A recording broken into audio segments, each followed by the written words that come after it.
Assalamualaikum warahmatullahi wabarakatuh. Alhamdulillahirabbil alamin wassalatu wassalamu ala nabiyyinal karim Muhammadin wa ala alihi wa ashabihi wa man tabi'ahum bi ihsanin ila yaumiddin. Yaqulullah ta'ala fi kitabihil karim, ya ayyuhalladzina amanu ittaqullaha haqqa tuqatih wa la tamutunna illa wa antum muslimun. Tsumma amma ba'd. Ikhwani, saudara-saudaraku yang dimuliakan Allah Subhanahu wa taala, puji dan syukur kita aturkan kepada Allah atas nikmat yang sangat banyak Allah berikan kepada kita semua, sehingga kita bisa datang ke tempat ini, dan mudah-mudahan setiap langkah kita dinilai oleh Allah Subhanahu wa taala sebagai pemberat nilai kebaikan nanti di sisi Allah Subhanahu wa taala. Kemudian salawat dan salam kepada Nabi kita, Nabi Muhammad sallallahu alaihi wasallam. Saudara-saudaraku yang dimuliakan Allah Subhanahu wa taala, tidak banyak yang ingin saya sampaikan, yang mana pada kesempatan ini saya diberikan amanah untuk menyampaikan sepatah dua patah, yang insyaallah ini nasihat untuk diri ana sendiri dan untuk kita bersama. Ikhwani rahimani wa rahimakumullah. Alhamdulillah, baru saja beberapa hari atau kurang lebih 1 minggu yang lalu atau beberapa hari yang lalu, agenda tabligh akbar kita di Curup dengan izin Allah Subhanahu wa taala, juga dengan pertolongan Allah Subhanahu wa taala bisa terlaksana sampai tuntas.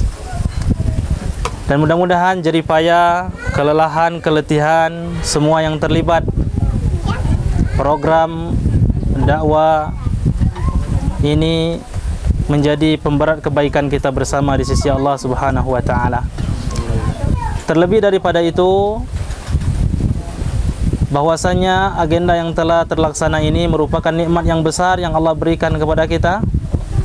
Karena nikmat yang sangat besar dari sekian banyak nikmat adalah ketika Allah Subhanahu wa taala menyibukkan setiap kita untuk ikut andil di setiap amal kebaikan, termasuk di dalamnya adalah dakwah atau safari dakwah yang sudah kita laksanakan secara bersama di Masjid Agung.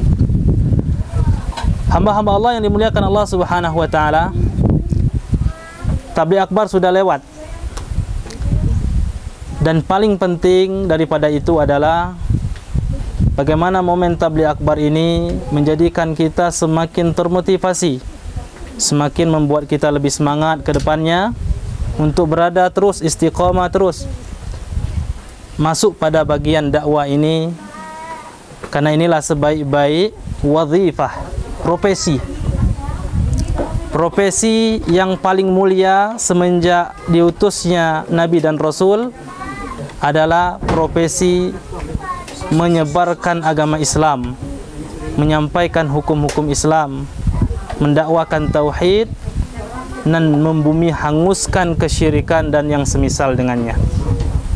Oleh karena itu, hamba-hamba Allah, saudara-saudaraku yang dimuliakan Allah Subhanahu wa taala, dari ilmu yang kita dapatkan selama berlangsungnya tabligh akbar ataupun ada pertemuan terbuka secara spesifik di antara pengurus-pengurus dengan Ustadz Maududi hafizahullah taala, dan semua itu harus menjadi motivasi untuk kita bersama bagaimana ke depannya menjaga dakwah ini bersama, bagaimana benar-benar kita ingin terus ada daripada bagian dakwah ini sesuai dengan kemampuan yang Allah titipkan kepada diri kita masing-masing. Setidaknya dua nasihat saja untuk diri saya dan untuk kita bersama. Yang pertama, agar senantiasa ikhlas menjalankan semua kegiatan kita. Sekali lagi saya ulang, agar senantiasa ikhlas menjalani setiap kegiatan-kegiatan kita. Karena keikhlasan ini menjadi tolak ukur istiqomahnya kita berada di atas dakwah yang hak ini atau berpalingnya kita dari dakwah yang hak ini. Oleh karenanya Al-Imam Ibnu Mubarak mengatakan, berapa banyak amalan yang kecil bisa bernilai banyak. Amalan yang kecil bisa bernilai banyak karena faktor niat. Begitu juga berapa banyak amalan yang besar bisa menjadi kecil. Amalan ini besar, impaknya mungkin 1 miliar, mungkin keringatnya sebesar kelereng dan lain sebagainya. Ya, berapa banyak amalan yang kecil ya bisa menjadi besar juga karena sebab niat. Jadi amalan itu bisa menjadi besar, bisa menjadi kecil, nilainya di sisi Allah Subhanahu wa taala tergantung semua itu dengan niat kita semuanya. Makanya kata para ulama bahwasanya niat ketika tidak dipupuk terus, tidak diperbaharui terus, tidak dipedulikan terus, tidak diperbaiki terus, yadurru ala sahibihi, akan mendatangkan mudarat kepada pelakunya. Jadi ketidakikhlasan kita itu tidak hanya rugi-rugi biasa saja, tapi mudarat, keburukan yang akan kita dapatkan. Maka keberhasilan Nabi dan Rasul di dalam dakwanya hanya satu, karena mereka ikhlas di dalam menjalani itu semuanya. Tidak tercampur kesyirikan dengan apapun riya, sum'ah dan lain sebagainya. Oleh karenanya wahai hamba-hamba Allah, setiap perjuangan kita dalam membela agama Allah Subhanahu wa taala tidak ada di sana riya. Tidak boleh di sana ada sum'ah. Tidak ada di sana yang kita inginkan adalah penilaian dari orang, sanjungan dari orang, pujian daripada orang. Maka Al-Imam Ibnul Qayyim menyebutkan dalam kitabnya Kaifa Tatahammasu fi Talabil Ilm, bagaimana engkau bisa tetap semangat terus dalam menuntut ilmu? Engkau harus mampu menghindari dirimu dari semua jenis bentuk pujian, sanjungan dan yang semisal dengan itu. Selama kita masih hobi, suka minta disanjung, ingin dilihat oleh orang, tidak benar-benar murni karena Allah Subhanahu wa taala, maka selama itulah kita tidak pernah ikhlas kepada Allah di setiap amalan kita.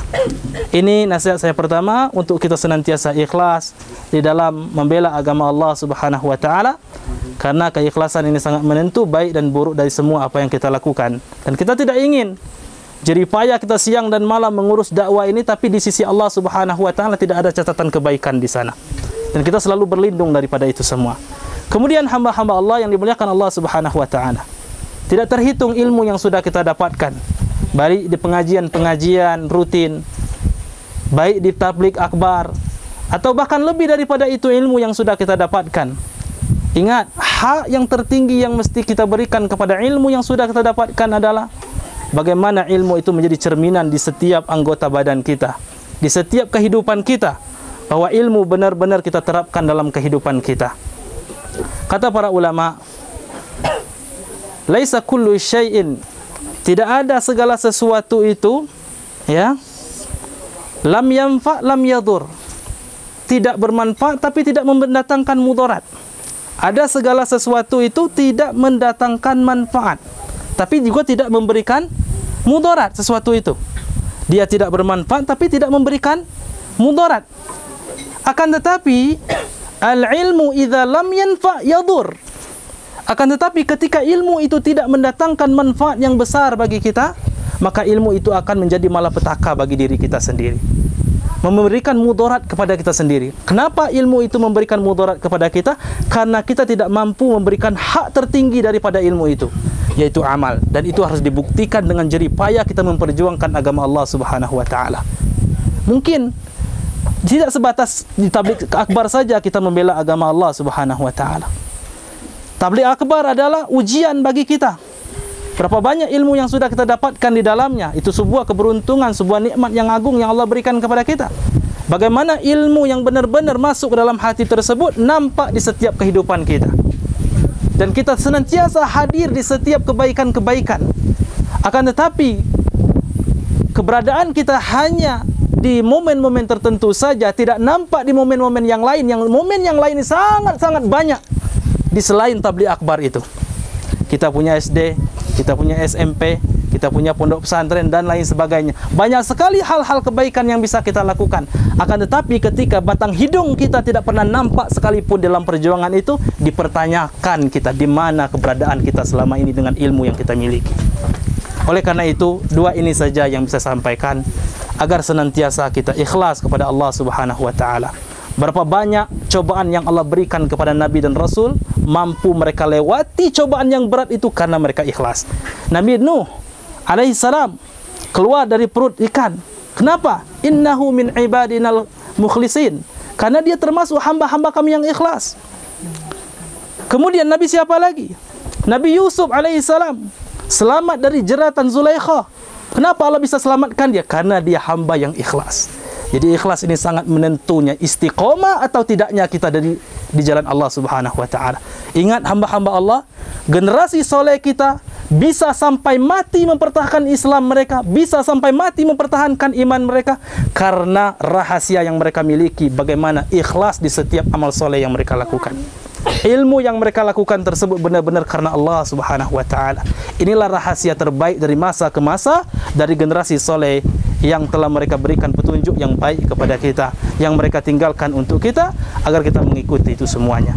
Mudah-mudahan ikhwani, saudara-saudaraku yang dimuliakan Allah Subhanahu wa taala, Allah berikan taufik kita kepada kita semua agar bisa ikhlas setiap apapun amalan kita, dimanapun kita beramal, kapanpun kita beramal. Kemudian kita diberikan taufik juga oleh Allah Subhanahu wa taala untuk mengamalkan setiap ilmu yang kita dapatkan. Karena ilmu sangat penting di dunia maupun di akhirat. Di dunia kita dituntun, dibimbing, di akhirat nanti dia akan bisa menjadi hujjah untuk kita diri kita sendiri, pembela bagi diri kita sendiri selama ilmu itu kita manfaatkan untuk kebaikan. Selama ilmu itu benar-benar kita terapkan dalam kehidupan sehari-hari, maka ia pasti akan menjadi hujjah pembela bagi kita di alam kubur nantinya. Karena di antara yang menjadi pembela kita dalam kubur kelak adalah ilmu yang sudah kita terapkan, ilmu yang sudah kita amalkan. Bukan hanya sekedar wawasan belaka. Saya paham ini, saya bisa mendebat ini, saya bisa mengerti ini. Tidak, ilmu bukan fungsi untuk mendebatkan manusia. Ilmu bukan fungsi untuk menambah wawasan kita, ngerti ini dan ngerti itu. Akan tetapi ilmu itu nampak dari ujung rambut sampai ujung kaki kita, senantiasa terhias dengan ilmu yang sudah kita dapatkan. Nah, inilah maksud daripada yang saya sampaikan pada siang hari ini, untuk kita bersama terus semangat, terus untuk berjuang di agama Allah Subhanahu wa taala. Ingat hamba-hamba Allah, tidak ada terbaik yang kita sumbangkan di hadapan Allah. Tidak ada sesuatu yang paling mulia yang kita berikan kepada Allah Subhanahu wa taala kecuali nyawa dan raga kita, darah kita di atas agama Allah Subhanahu wa taala. Jika kita tidak menyumbang ini di jalan Allah Subhanahu wa taala, apa yang akan kita banggakan nanti ketika di pengadilan Allah Subhanahu wa taala? Berapa banyak keringatmu sudah engkau cucurkan di medan jihad? Berapa banyak keletihan, kecapean yang sudah engkau lakukan di agama Allah Subhanahu wa taala? Kalau kita tidak memiliki itu semua, apa yang harus kita jawab di sisi Allah Subhanahu wa taala? Ini saya katakan kepada kita semua, wahai hamba-hamba Allah. Dakwah ini bukan milik pribadi manusia. Dakwah ini bukan miliknya para ustadz, akan tetapi dakwah ini milik semua manusia yang mengaku dirinya Islam, dan termasuklah kita yang Allah berikan taufik, yang Allah berikan hidayah untuk hadir, untuk membela, itu ikut andil dalam agama Allah Subhanahu wa taala. Mungkin ini saja yang bisa saya sampaikan. Kalau ada yang salah, saya minta maaf kepada semuanya. Semoga bermanfaat dan semoga Allah memberikan taufik dan hidayahnya kepada kita sampai kita berjumpa dengannya kelak, sampai kita masuk ke dalam surganya, sehingga kita dikumpulkan oleh Allah Subhanahu wa taala dalam surganya sebagaimana siang ini kita berkumpul di tempat ini. Ini saja. Kalau ada yang salah, sekali lagi saya minta maaf. Kepada Allah saya mohon ampun. Tutup dengan doa. Subhanakallahumma bihamdika asyhadu an la ilaha illa anta astaghfiruka wa atubu ilaik. Assalamualaikum warahmatullahi wabarakatuh.